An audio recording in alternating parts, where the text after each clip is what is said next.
She broke a world record dancing for 55 straight hours. But that was just the beginning.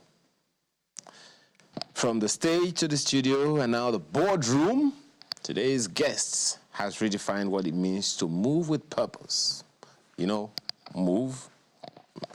She's a dancer, choreographer, fitness coach, entrepreneur, a proud holder of a doctorate degree, not just in title, but in impact.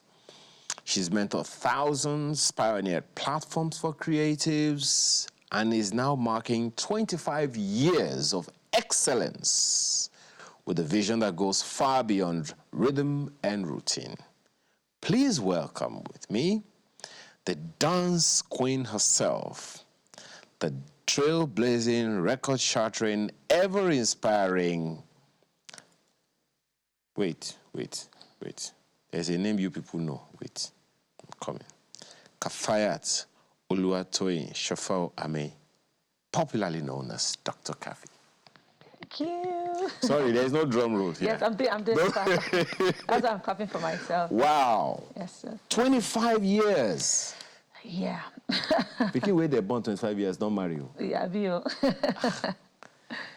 First of all, you know the normal question is, how has it been? Yes. When you look back 25 years ago, I can boldly say you didn't start dancing 25 years ago. You started before that. Yes. But you probably just made it a thing from 25 years ago. How far back does dancing as a passion go for you? I would say, thank you for that question.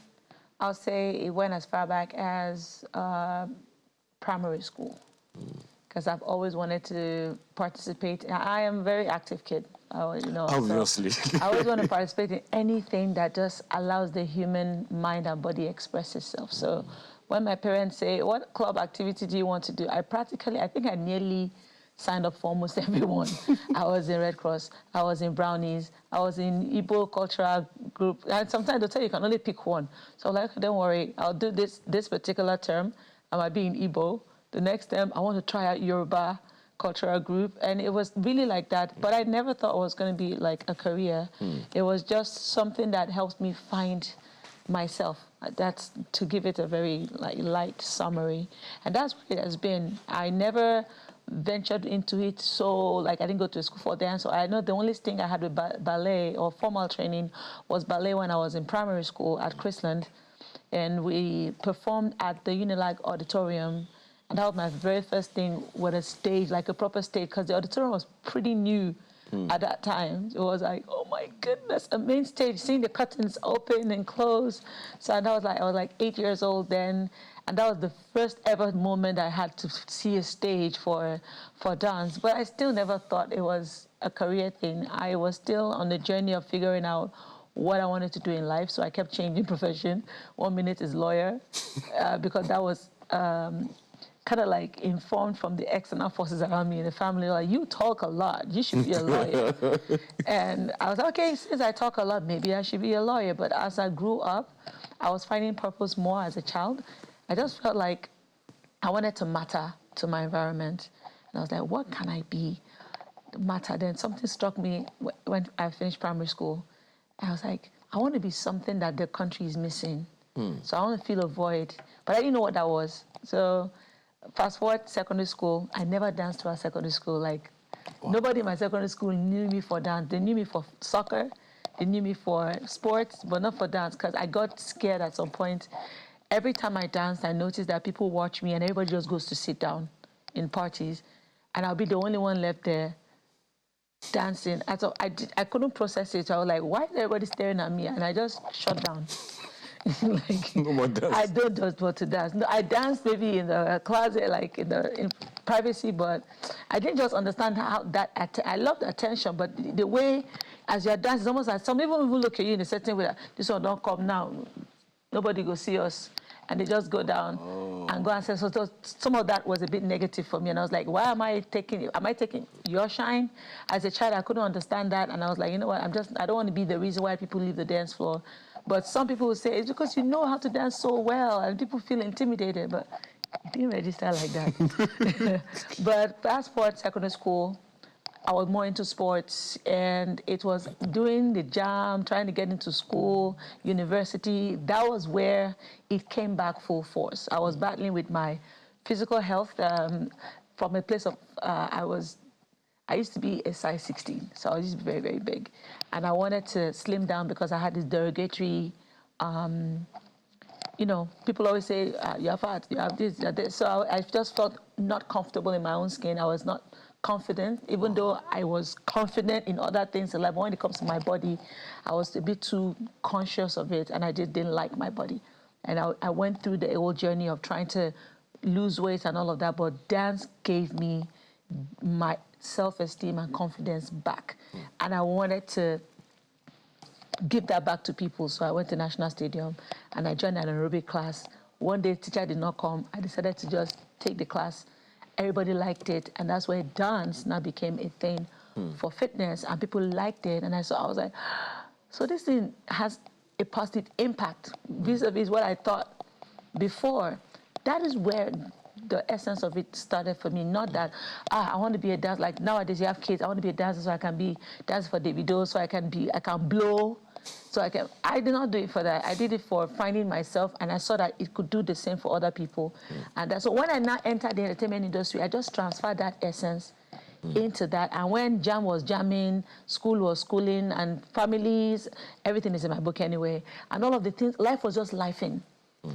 I resorted to say, you know what, if this is the tool I have to go through life, this is the only thing that has not disappointed me, I will put all my energy into making something out of dance. I hope that helps, that cover. I am trying to imagine a size 16 Kaffy right now. I'm just trying to see what is size 16. I wish I had a picture to show you. See how my chicks are very chubby and everything like that. And those who knew you then, when they now see you on stage dancing, they will be like, no, it's not the same person. Yeah, exactly. Especially my secondary school mates. I'm very sure they'll be surprised. Yes. Okay. Wow, 25 years. So it's that transition that made you now decide to make it a thing? Yes, and basically because I did not like the mindset, the box of you are not honored except you are doctor, lawyer, accountant. I just feel like the essence of human existence far exceeds the templates and frames that the world has created the human's value on, place our value on. Our value should not be placed on statutory dictations, right? It's limiting who we are as people. In fact, it limits us in terms of how far we can expand the essence of mankind when we are limited, because the moment you create an identity for something, you've limited it. I was speaking to my son a few days ago, and we're talking about the word identity. And so the moment you start to identify with something, whether good or bad, you have actually created a dent in your entity. So I see it as identity. I have dented my entity. So it's like you don't have a form when it comes to God and your essence and your existence. There's no form. You are formless. Why? Because you are limitless. You are infinite. But the moment you start to identify, you're creating a dent. You're trying to identify as, but why don't you say I express as? So expressing yourself as creates opportunities for how much you can be. But the world says doctors value, lawyers value, engineers value, dancer, no value, artists, do you understand? Except you're making money now. Soccer player then, no value. So there are certain things that the world sees that the idea of how honorable and how well we receive you is so dependent on certain people's class or metric system of evaluation. And I don't buy into that. You can be a driver on the street and you have more value than a CEO in a 24 story building. You understand? It doesn't make that man a less valuable man. He might be economically more valuable, but as a human being, that guy might have a more human heart than the CEO on the 24. So I see mankind from the human side of them and how their humanity, their human side affects their environment. Because you can be the billionaire and be successful and be professor and be chief and be president, but you have a nasty energy or your being hurts another person. What value do you have to the world by being that? So I chose to use dance to express the fact that I will prove to you that there is value in me, and I can use anything to get to the top with that value system. And I chose dance, which is like the bottom of the food chain in the hierarchy of the sector that I operate in. But it's not the bottom of the food chain in the value it brings that sector and the value it brings humanity, which is part of what we're talking about today. Movement is life. If a human body is stagnant, it's going to die. So dance is a language of the soul. It communicates the expression of humanity, as well as embodies what allows the human body physically, psychologically, and emotionally to thrive. So what are we saying here? I've discovered a tool that is more powerful than a lot of human expressions in the world, because it actually embodies all human expression. You see the difference between Kaffy the dancer and Dr. Kaffy? Okay. Thank you. So, let's talk. Before time runs off on us, let's talk about this 25-year thing. You've been at this for a while. As you said, before you came on the scene, there was dance. Then after you came on the scene, there is dance. And there are two different generations. I think I've seen Fela's dancers on stage for quite a bit. I've seen Hubert Ogunde's dancers. I've seen Baba Salah's dancers and all those generation of stage dancers and the rest of it. How much of those generation were you able to put into your 25 years? And how are you creating a legacy beyond Kaffy? Thank you very much for that question. Very important.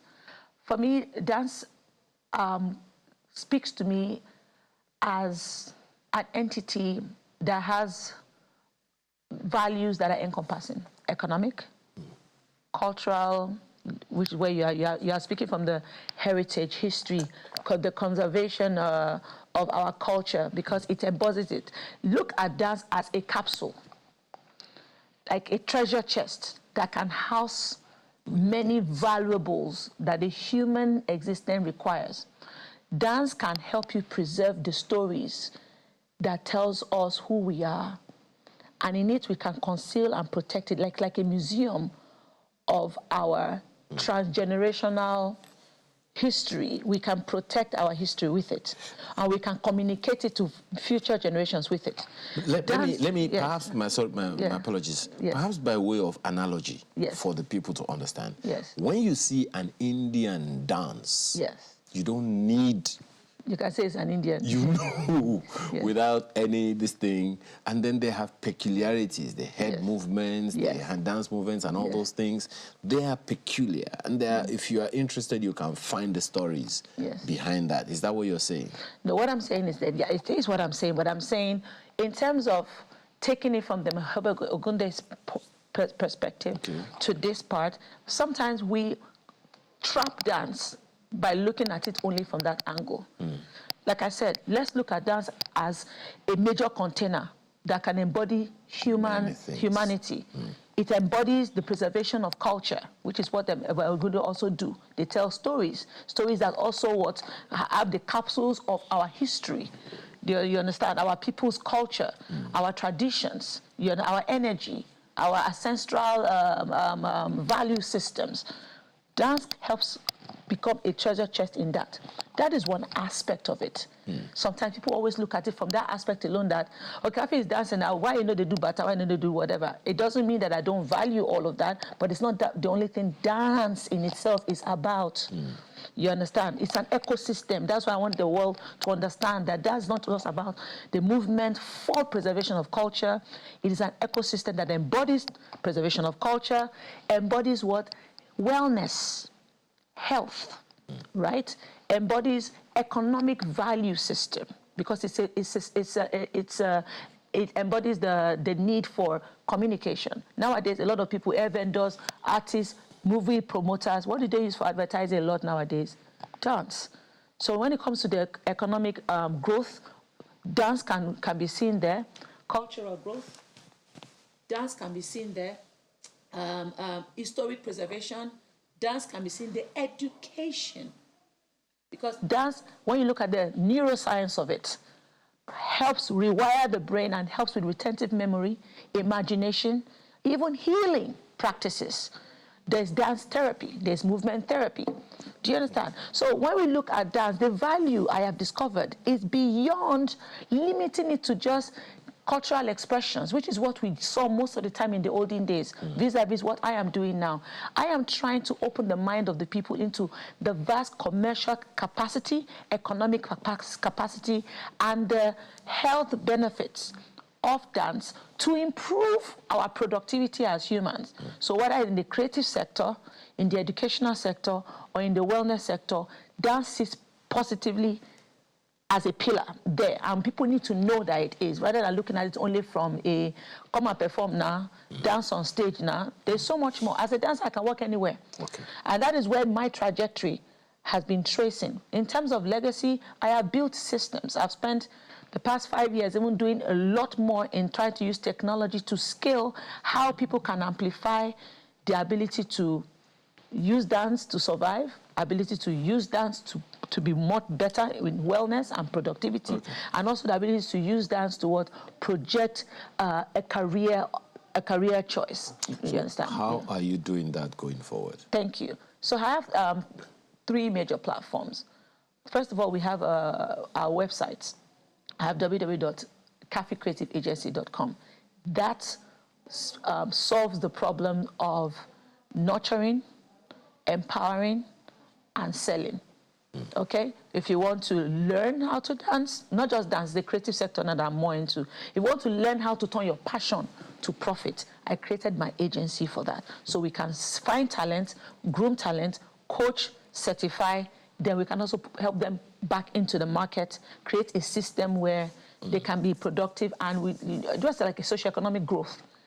That agency functions and that. Then I have my personal brand where I am into transformation right now. I'm into helping people find themselves, helping people 10x their human experience to improve productivity in every area of life, whether it's personal, whether it's career option.